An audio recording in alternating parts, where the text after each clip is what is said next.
I regularly get requests for videos on certain topics. It comes as no surprise to anybody that the most frequently requested topic is, what magic indicators do you use?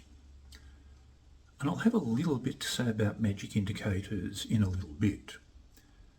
However, intriguingly, the second most requested video is one of these fly on the wall or a day in the life videos.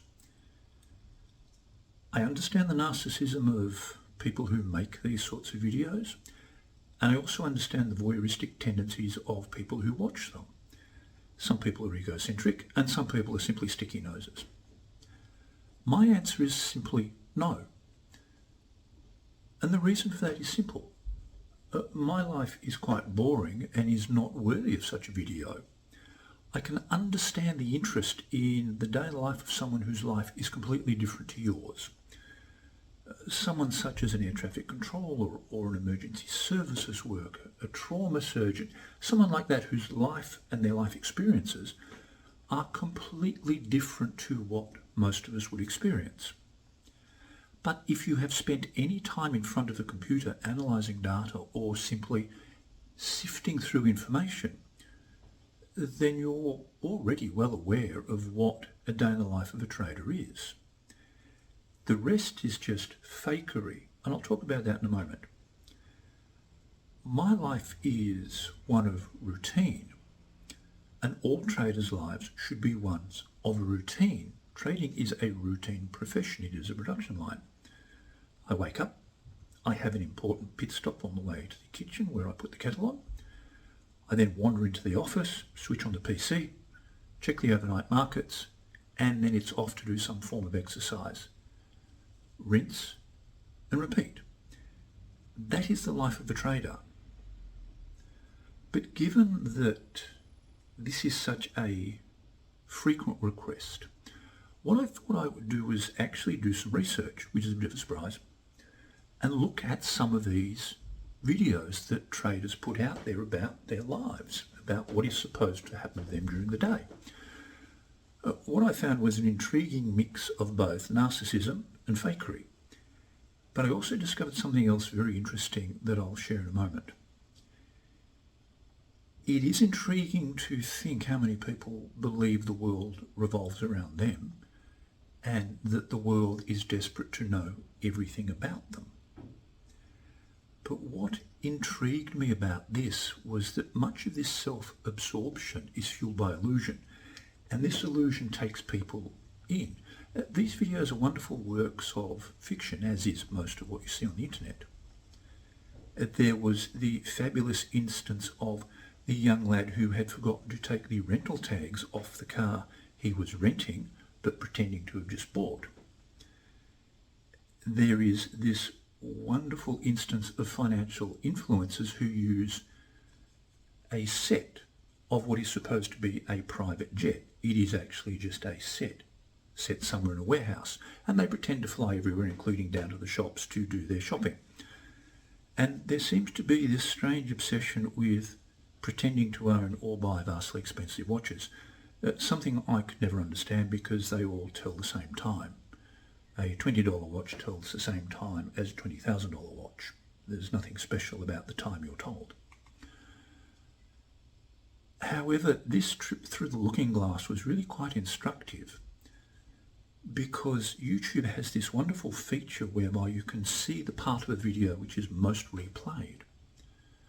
And aside from the fixation on toys that people seem to have, the most paused on and viewed section of the video was that part where the trader's supposed trading system was in view. People locked onto the portion of these videos, and my imagining of this is that they are vainly searching the screen to see if there was some magic indicator on it that they were not privy to, that whether there was something on the screen that they had not been told. This may seem overly cynical, but my experience bears this out. Whenever I post a video with a chart on it, I'm inundated with emails saying, what is the indicator and what is the period you're using? Even now, I can imagine people pausing this video to try and look over my shoulder to see what is on my screen. I'll tell you, one's a chart of Coifin, one's the charting program Coifin, which is free, and it's looking at drawdowns on the S&P 500, and the other one is bar chart. It's a chart of crude oil. Bar chart is attempting to tell me that crude oil is a buy. I'm not convinced. But then if you listen to groups like bar chart to take your buy and sell signals from, you probably deserve everything you get. And to come back to this notion of people trying to see what's on the screen or asking me what I use, in a journey into the absurd, I even had someone email me and say, look, one of the charts you posted had a black background. Should I change my background to black? I don't give a shit what you do. You can make it any colour you want. I don't care. And I don't care because none of these things matter.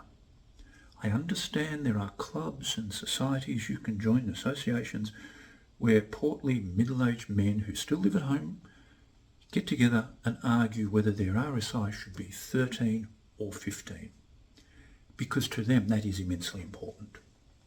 In reality, it does not matter. There is no magic, and there are no magic tools that can predict the future. I understand this is what people want. Trading would be so much easier if you just pushed the button. It told you instantly what stock was going to go from 10 cents to $4. You bought it at 10 cents, held it all the way to $4 and then sold it and made a fortune.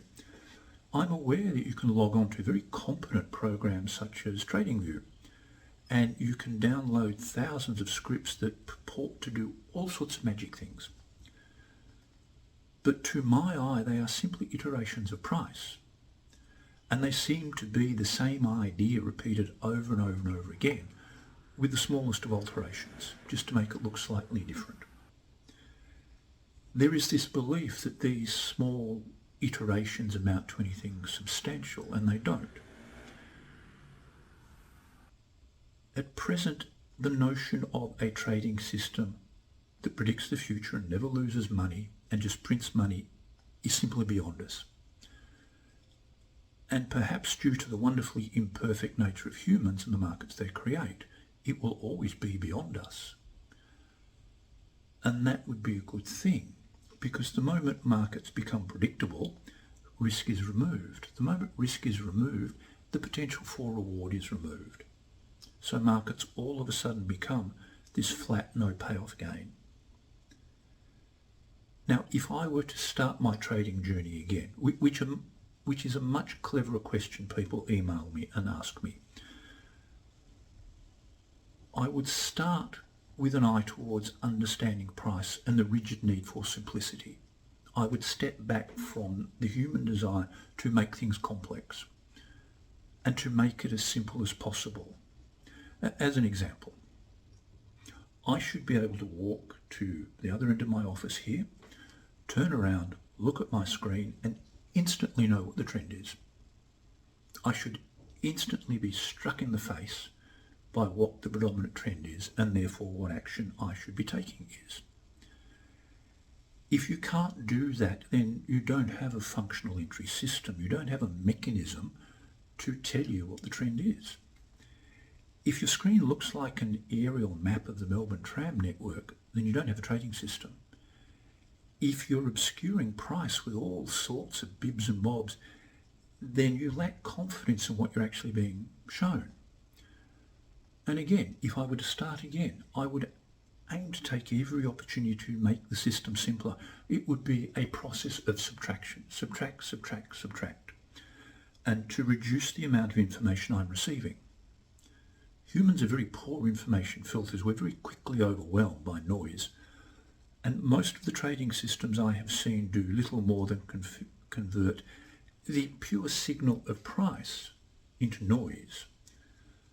And the noise is often entertaining, but it's very rarely profitable. So if I were to come back to my central premise, probably largely the point of this video, there is no magic in trading. You can spend all the time you want trying to look over my shoulder and see what indicators I may or may not be using, but none of them are magic. everything is stock standard, everything is based upon the precept that I should be able to walk to the other end of the office, turn around and go, the trend is up. For example, I could look at this, I could blow this chart of crude oil up behind me, walk to the back of the office, turn around and go, the chart's actually telling me it's going nowhere. So irrespective of what bar chart is telling me, I can see that price is telling me it's going nowhere. So there is no magic. There is simply repetition. This repetition of task, this rinse and repeat nature of trading, this production line nature, is underpinned by the acknowledgement that the answer, if there is one at all, lies in simplicity.